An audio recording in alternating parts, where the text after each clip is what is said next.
ಬ್ಯಾನರ್ಜಿ ಅದೊಂದು ರಾಕ್ಷಸ.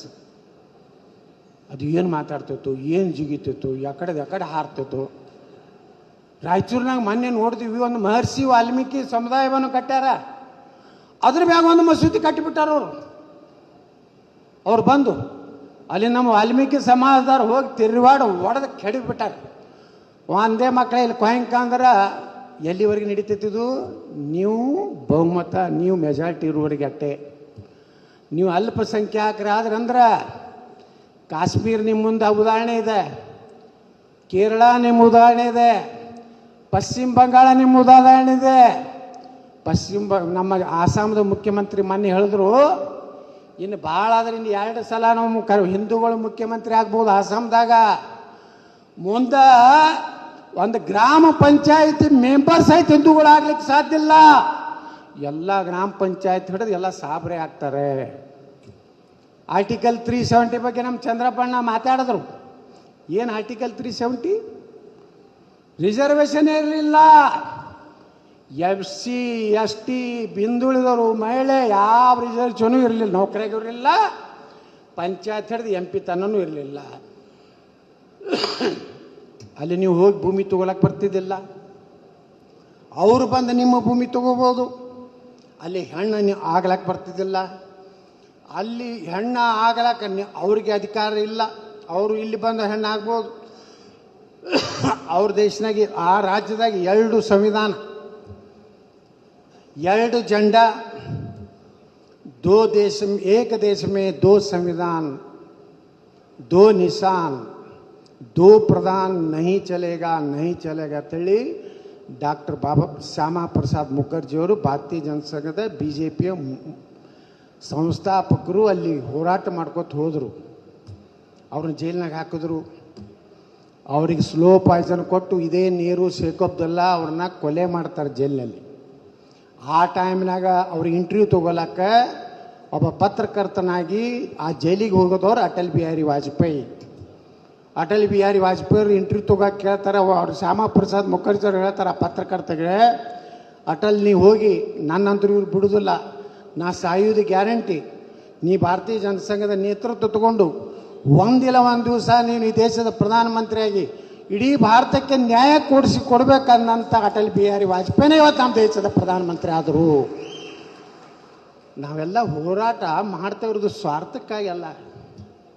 ಯಾವನೂ ಅಧ್ಯಕ್ಷನ ಉಳಿಸ್ಲಕ್ಕ, ಮುಖ್ಯಮಂತ್ರಿ ಮಾಡ್ಲಿಕ್ಕೆ ನಾವು ಮಾಡ್ತಾ ಇರಲಿಲ್ಲ. ನಾವು ನಿಮ್ಮ ಸಲುವಾಗಿ ಹೋರಾಟ ಮಾಡ್ತಾ ಇದ್ವಿ. ನಾವು ಯಾರು ಏನು ಬೇಕಾದಟ್ಟು ಪತ್ರಿಕಾಗೋಷ್ಠಿ ನಿಂತು ಹೊಯ್ಕೊಂಡ್ರು ನಾವು ಉತ್ತರ ಕೊಡುವುದಿಲ್ಲ. ಬೇಕಾದಟ್ಟು ಹೊಯ್ಕೊಳಕ್ಕೆ ನಿಮ್ಗೆ ಪರ್ಮಿಷನ್ ಐತಿ, ನೀವು ಹೊಡೆಯಂಗೆ ಹೊಡೀರಿ.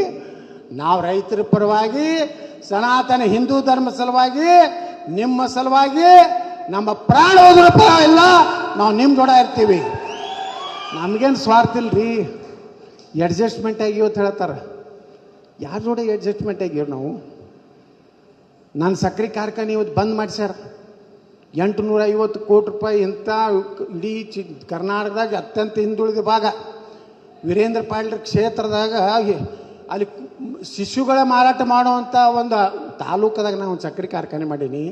ಇದೇ ಪ್ರಕಾಶ್ ಖಂಡ್ರೆ, ಇದೇ ಶಿವಾನಂದ ಪಾಟೀಲ, ಇದೇ DK ಶಿವಕುಮಾರು ಖರ್ಗೆ ಕೂಡಿ ಬಂದ್ ಮಾಡಿ ಹೈಕೋರ್ಟ್ ಆರ್ಡರ್ ಕೊಟ್ಟರು. ಸುಪ್ರೀಂ ಕೋರ್ಟಿಗೆ ಹೋಗಿ ಇವತ್ತು ರಾತ್ರಿ ಮತ್ತೆ ಓಡಿ ಹೊಂಟೀನಿ. ನಾಳೆ ನಾಡ್ದ ನಂದು ಕೇಸ್ ಬರ್ಲಾಕತ್ತೆ. 42 ಕೇಸುಗಳು ಹಾಕ್ಯಾರ ಇಲ್ಲಿ ತನ.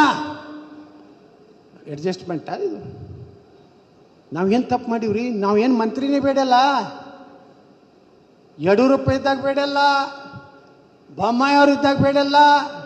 ನಾ ಬೇಡಿದ್ದು ನೀರಾವರಿಗೆ ರೊಕ್ಕ ಕೊಡ್ರಿ, ನಮ್ಮ ಕ್ಷೇತ್ರದ ಅಭಿವೃದ್ಧಿ ರೊಕ್ಕ ಕೊಡ್ರಿ, ನಮ್ಮ ಸಮುದಾಯಗಳಿಗೆ ಪಂಚಮಸಾಲಿ ಸಮುದಾಯ, ಆದಿ ಮಣಿಜರು. ಇವತ್ತು ವಾಲ್ಮೀಕಿ ಸಮಾಜಕ್ಕೆ 3% ಇದ್ದಿದ್ದು 7% ಆಗಲತ್ತ ನಾನು ವಿಧಾನಸಭೆಯಲ್ಲಿ ಮಾತಾಡ್ದವ. ಹಾಲ ಮತಕ್ಕೆ STಯಲ್ಲಿ ಸೇರಿಸಿ ಅಂತ ಹೇಳಿ ನಾ ಮಾತಾಡ್ದವ ಇದೇ ಬೆಳಗಾವಿ ಸುವರ್ಣಸೌಧದಲ್ಲಿ. ನಮ್ಮ ಸಮುದಾಯ ಕೇಳೀನಿ, ದಲಿತರಿಗೆ ಮೀಸಲಾತಿ ಹೆಚ್ಚು ಮಾಡಿ, ಈ ದೇಶದ ಮೂಲ ನಿವಾಸಿಗಳ ಹೋರಾಟ ಮಾಡಿ ನಮ್ಮ ಸಮಾಜನೂ ಬರ್ತಾನೆ ಇತ್ತ ನಾ ಕೇಳೀನಿ. ಬಂಧುಗಳೇ, ಮಂತ್ರಿಗಾಗಿ ಯಾರ್ದು ನಾ ಕಾಲು ಹಿಡ್ದಲ್ಲ, ಕೈ ಹಿಡ್ದಲ್ಲ. ಇವತ್ತು ನನ್ನ ಮೇಲೆ ಆಪಾದನೆ ಮಾಡ್ತಾರೆ ನಾ ಕಾಂಗ್ರೆಸ್ಸಿನ ಏಜೆಂಟ್ ಅಂತೇಳಿ. ನಾ ಇನ್ನಾತನ ಸಿದ್ದರಾಮಯ್ಯ ಬಳಿ 1 ದಿವಸ ಹೋಗಿಲ್ಲ. DK ಶಿವಕುಮಾರ್ ಬಳಿ ಹೋಗಿಲ್ಲ. ನಮ್ಮ ಮೇಲೆ ರಮೇಶ್ ಜಾರಕಿಹೊಳಿ ಅವ್ರ ಮೇಲೆ ಎಷ್ಟು ದೌರ್ಜನ್ಯ ಈ ಸರ್ಕಾರ ಮಾಡ್ಲಕ್ಕತ್ತೈತಿ, ಎಷ್ಟು ಬ್ಲ್ಯಾಕ್ ಮೇಲ್ ಮಾಡಿದ್ರು ಸಹಿತ ತಲೆ ಬಗ್ಗೆ ಎಂದು ಮಾತಾಡಿಲ್ಲ. ನಾನು ಬರೀ ವಿಧಾನಸೌಧದಾಗ DK ಶಿವಕುಮಾರು ಯತ್ನಾಳ್ ಅಂದಿದ್ದಕ್ಕೆ ಅವ್ನಿಗೆ ಹೇಳಿದೆ, ನೀ ಬಂಡಿ ಎಲ್ಲಿರಬೇಕು, ನಿನ್ನ ಕಲ್ಲ ಹಿಂಗೆ ಹೊಡೆದ್ರೆ ಹಿಂಗೆ ಹೊಡಿತೈತಿ, ಹಿಂಗೆ ಹೊಡೆದ್ರೆ ಹಿಂಗೆ ಹೊಡಿತೈತಿ, ನಮ್ಮ ಕರಿಕಲ್ಲ ಐತಿ ಅಂದ್ರೆ ಯಾಕೆ ಒಲೆ ಮಗನೇನೆ ಅಂತ ಹೇಳಿ ಬಂದೆ. ನಾವು ಉತ್ತರ ಕರ್ನಾಟಕದವ್ರದೇ ಅಂತ. ನಾವು ರಮೇಶ್ ಜಾರಕಿಹೊಳಿ ಯಾವ ಮಕ್ಕಳಿಗೂ ಅಂಜುವುದಿಲ್ಲ. ನಾವು ನಿಮ್ಮೆಲ್ಲರ ಆಶೀರ್ವಾದದಿಂದ ನಾವು ಲೀಡರ್ ಆಗಿವು. ನಮ್ಮ ಅಪ್ಪ ಮುತ್ಯ ಏನೋ ಮುಖ್ಯಮಂತ್ರಿ ಪ್ರಧಾನಮಂತ್ರಿ ಇದ್ರತ್ತು MLA ಆದವರಲ್ಲ. ನಾವು ಒಂದು ಸಣ್ಣ ಹಳ್ಳಿದಿಂದ ಬಂದವರು, ಒಂದು ಮಡ್ಡಿ ಜಮೀನು ನಮ್ದು ಯತ್ನಾಳು. ಅವ್ರ ತಂದೆ ತಾಯಿ ರಮೇಶ್ ಜಾರಕಿಹೊಳಿ ಅವ್ರ ತಂದೆ ತಾಯಿನ ಭಾಳ ಕಷ್ಟದಿಂದ ಜೀವನ ಮಾಡಿದವ್ರು. ಇಲ್ಲಿ ಕೂತವ್ರು ಯಾರು ಅವರು ಎಲ್ಲ ನಮ್ಮ GM ಸಿದ್ದೇಶ್ವರ ತಂದೆಯವರಾದರೂ ನನ್ನ ಜೊತೆ MP ಇದ್ದರು, ನಾ ಮಂತ್ರಿ ಇದ್ದಾಗ. ದೇವರಿದ್ದಂಗೆ ಮನುಷ್ಯ. ಈ BJPಗೆ ಕಾರ್ ಇಲ್ಲಾರ್ದ ಕಾರ್ ಕೊಟ್ಟಂಥವ್ರು, ಫೈನಾನ್ಸ್ ಮಾಡೋದಂಥವ್ರು. ಅಲ್ಲಿ ಬಂಗಾರಪ್ಪನ ಮಗ ಅದಾರ. ಹಿಂದುಳಿದ ಸಮಾಜ ಸಲುವಾಗಿ ಬಂಗಾರಪ್ಪನವ್ರ ಕೊಡುಗೆ ಇಡೀ ರಾಜ್ಯದಲ್ಲಿ ಹೋದ ಜನ ಖುಷಿ ಪಡ್ತಾರೆ. ಅಲ್ಲಿ BV ನಾಯಕರದಾರ. ಅಂಥ ದೇವ್ರಂಥ ಮನುಷ್ಯರಿಗೆ ಈ ಸಲ ರಾಯಚೂರು ಟಿಕೆಟ್ ಕೊಟ್ಟಿದ್ದು 2-3 ಲಕ್ಷ ಲೀಡ್ಲಿ ಬರ್ತಿದ್ರು. ಅವ್ರು ಕುತ್ತಿಗೆ ಕೊಯ್ದ್ರಿ. ಸುಮ್ಮನೆ ಎಲ್ಲ ಅಡ್ಜಸ್ಟ್ ಮಾಡಿ ಇಂಥ ಒಳ್ಳೆಯ ನಾಯಕರಿಗೆ ಚಂದ್ರಪ್ಪಣ್ಣ ಅವ್ರು ಇಡೀ ಚಿತ್ರದುರ್ಗದಲ್ಲಿ ಸತತ ಆರಿಸ್ಬಿಡುವಂಥ ಒಬ್ಬ ಬೋಯಿ ಸಮಾಜದ ದಲಿತ ಸಮಾಜದ ಒಬ್ಬ ಶಾಸಕರು. ನನ್ನ ಜೊತೆಗೇ ಅವ್ರು MLA ಇದ್ದರು, ನಮ್ಮ ಕಮಿಟಿ ಚೇರ್ಮನ್ ಇದ್ದರು. ನಮ್ಮ ಸರ್ಕಾರ ಬರಲಿ, ಯಡಿಯೂರಪ್ಪನವ್ರು ಮುಖ್ಯಮಂತ್ರಿ ಆಗ್ಲತ್ತೇಳಿ ರಮೇಶ್ ಜಾರಕಿಹೊಳಿ ಮಾತು ಕೇಳಿ ನಮ್ಮ ಶ್ರೀಮಂತ ಪಾಟೀಲ್ರು, ಮಹೇಶಣ್ಣ ಕುಮಟಳ್ಳಿ ಅವರು ಇವರೆಲ್ಲರೂ ಪಾರ್ಟಿ ಬಿಟ್ಟು ಬಂದು ಮುಖ್ಯಮಂತ್ರಿ ಮಾಡಿದ್ರಪ್ಪ. ಅಣ್ಣ ನೀ ಎಲ್ಲಿ ಹಾರಾಡ್ತಿದ್ರಿ, ಯಾರು ಹಾರಾಡ್ತಿದ್ರಿ? ಅವರೆಲ್ಲ ರಮೇಶ್ ಜಾರಕಿಹೊಳಿ ಬಂದ್ರೆ ಅಂತ ಸರ್ಕಾರ ಆಯಿತು. ನಾವು ಎಲ್ಲ ಎಷ್ಟು ಅನುಕೂಲ ಆಗಿದೆ ಗುರ್ತೈತೆ ನಮ್ಗೆ. ನಾ ಇಡೀ ಬಿಜಾಪುರ, ಇಡೀ ಹಿಂದೂಸ್ತಾನ್ದಾಗ 3ನೇ ಒಳ್ಳೆ ಗಾಳಿ ಇರುವಂಥ ನಗರ ಮಾಡ್ಲಿಕ್ಕೆ ಸಾಧ್ಯ ಆಗಿದ್ದು ರಮೇಶ್ ಜಾರಕಿಹೊಳಿ ಅವರ ಆಪ್ರೇಷನ್. ಈಗ ನಮ್ಮನ್ನ ಆಪ್ರೇಷನ್ ಮಾಡ್ತಾರತ್ತ. ನಾವು ಇಡೀ ಕರ್ನಾಟಕದಲ್ಲಿ ಎಕ್ದಮ್ ಟಾಪ್ ಮೋಸ್ಟ್ ಡಾಕ್ಟರ್ಗಳಿದ್ದೀವಿ ನಾವು ಆಪ್ರೇಷನ್ ಮಾಡೋರು. ನಮ್ಮನ್ನ ಆಪ್ರೇಷನ್ ಮಾಡಿದ್ರೆ ನಿಮ್ದೆಲ್ಲ ಕಟ್ ಮಾಡಿ ಹೋಗಿತ್ತೀವಿ. ನಿಮ್ಮ ನರನಾಡಿ ಎಲ್ಲದೋ ನಮ್ಗೆ ಗೊತ್ತದಾವು. ನಾವು ಎದಕ್ಕೆ ಸುಮ್ಕೂತೀವಿ, ನಮ್ಮ ಹೋರಾಟ ಎದಕ್ಕಿದೆ, ನಾವೆಲ್ಲ. ಹೆಚ್ಚಿನ ವಿಡಿಯೋಗಳಿಗೆ ಪ್ರತಿಧ್ವನಿ YouTube ಚಾನೆಲ್ ಸಬ್ಸ್ಕ್ರೈಬ್ ಮಾಡಿ, ಬೆಲ್ ಐಕಾನ್ ಕ್ಲಿಕ್ ಮಾಡಿ.